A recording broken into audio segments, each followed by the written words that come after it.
Assalamualaikum warahmatullahi wabarakatuh. Perkenalkan, kami dari kelompok anatomi morfologi tumbuhan lengkuas. Pada saat ini, kelompok kami akan mempresentasikan hasil daripada diskusi kami.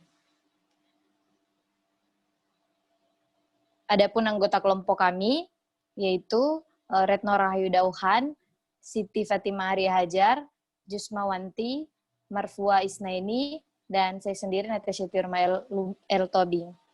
Untuk mempersingkat waktu, langsung saja.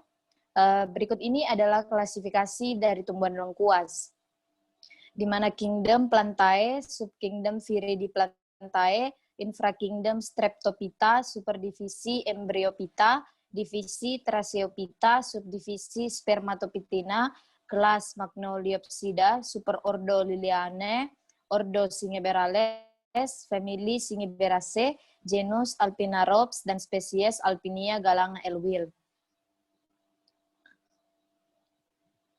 Deskripsi tanaman dari lengkuas. Lengkuas termasuk tumbuhan tegak yang tinggi batangnya mencapai 2-2,5 meter. Lengkuas dapat hidup di daerah dataran rendah maupun dataran tinggi, lebih kurang 1.200 mdpl. Ada dua jenis tumbuhan lengkuas yang dikenal, yaitu varietas dengan rimpang umbi atau akar yang berwarna putih dan varietas berimpang umbi merah. Lengkuas berimpang umbi putih inilah yang dipakai sebagai penyedap masakan, sedangkan lengkuas berimpang umbi merah digunakan sebagai obat. Lengkuas mempunyai batang pohon yang terdiri dari susunan pelepah-pelepah saja, sedangkan bagian atas batang terdiri dari pelepah-pelepah lengkap dengan helaian daun. Bunganya muncul pada bagian ujung tumbuhan rimpang ubi lengkuas. Selain berserat kasar, juga mempunyai aroma yang khas. Lengkuas merupakan herba tahunan, di mana akar dari lengkuas berupa akar serabut yang berwarna coklat. Batangnya bermetamorfosis menjadi rimpang menjalar di bawah permukaan tanah, berwarna putih kemerahan.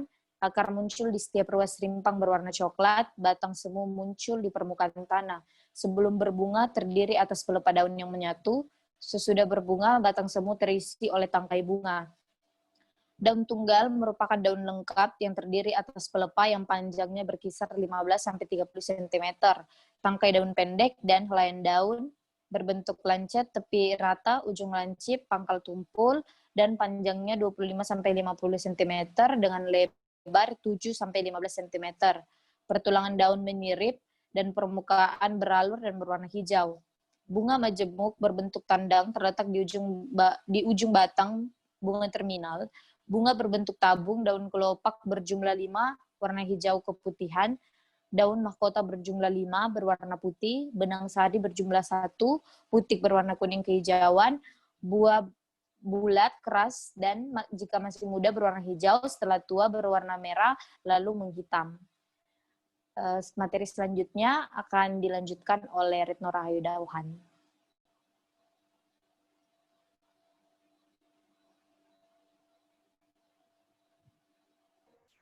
Baik, terima kasih. Saya akan melanjutkan materinya. Tanaman lengkuas. Morfologi tanaman lengkuas dimulai dari daun. Daun lengkuas termasuk kategori daun lengkap karena terdiri dari tangkai daun, pelepah daun, helaian daun. Daun lengkuas juga memiliki lidah-lidah atau ligula.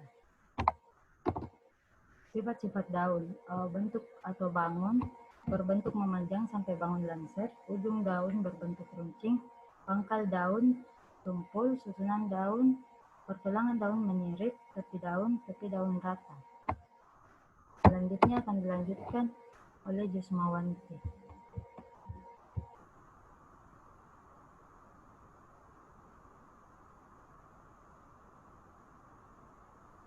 Bagian tumbuhan lainnya dari lengkuas yaitu batang atau kaulis. Bentuk batang dari lengkuas ini berbentuk bulat atau teres, terus permukaan batang licin atau levis dan berambut atau pilosus. Arah tumbuh batang tegak lurus atau erectus. Kemudian akar atau radix. Sistem akar serabut yaitu jika akar lembaga dalam perkembangan selanjutnya mati atau kemudian disusul oleh sejumlah akar yang kurang lebih sama besar dan semuanya keluar dari pangkal batang. Selanjutnya yaitu bunga atau floss. Karakteristik bunga lengkuas merupakan bunga majemuk, berbentuk lonceng, berbau harum, berwarna putih, putih kehijauan atau putih kekuningan, terletak pada ujung batang dan termasuk bunga majemuk tak berbatas atau inflorescentia racemosa. Adapun anatomi tanaman lengkuas yaitu ada 3, yaitu epidermis, mesofil, dan jaringan pembuluh. Epidermis yaitu daun memiliki epidermis bagian permukaan, baik pada permukaan atas yang dinamakan epidermis abaksial dan bagian permukaan bawah yang dinamakan abaksial. Yang kedua yaitu mesofil. Mesofil merupakan jaringan parenkim yang terletak di sebelah dalam epidermis. Mesofil terdiri atas jaringan palisade atau jaringan pagar tiang dan jaringan spon atau jaringan bunga karang. Kedua jaringan tersebut banyak mengandung kloroplas. Yang ketiga yaitu jaringan pembuluh. Jaringan pembuluh pada daun dan urat daun. Pada daun terdapat urat-urat halus yang berperan sebagai pembuluh yang membawa air dan zat makanan ke seluruh tubuh. Tulang dan urat daun juga berfungsi menguatkan daun, yakni sebagai rangka daun. Selanjutnya dilanjutkan oleh Marquez Naini.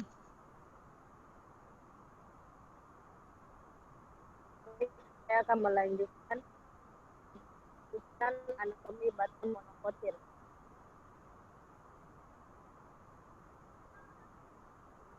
Jaringan epidermis batang lengkuas.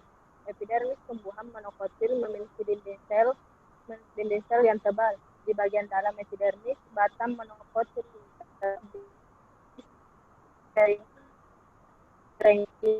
sklerenkima yang merupakan kulit batang. Jaringan sklerenkima berperan memperkuat dan melindungi batang monokotil. Di mana gambar di samping dapat dilihat epidermis, phloem, berkas pembuluh dan empulur. Selanjutnya akan dilanjut oleh Siti Mariaya. Baik, terima kasih untuk susunan anatomi akar, di mana akar dikotil dan monokotil. Yaitu pertama epidermis, sel-sel epidermis pada akar berdinding tipis dan biasanya tidak memiliki kutikula. Ciri yang paling khas dari epidermis akar ialah pembentukan rambut akar.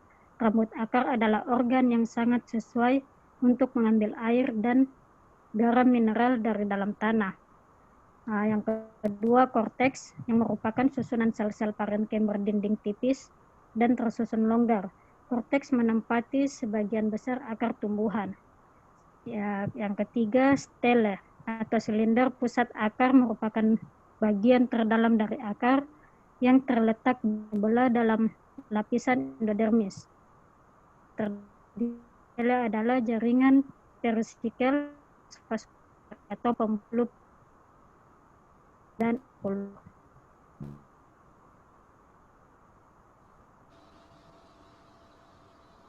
Selanjutnya, anatomi simplicia rimpang lengkuas secara mikroskopik.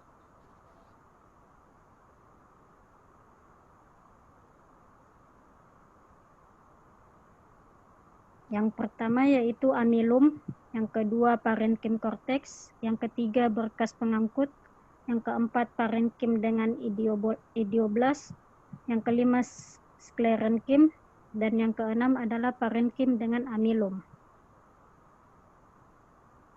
Terima kasih. Baik, itulah tadi presentasi dari kelompok kami. Lebih dan kurangnya kami meminta maaf. Wassalamualaikum warahmatullahi wabarakatuh.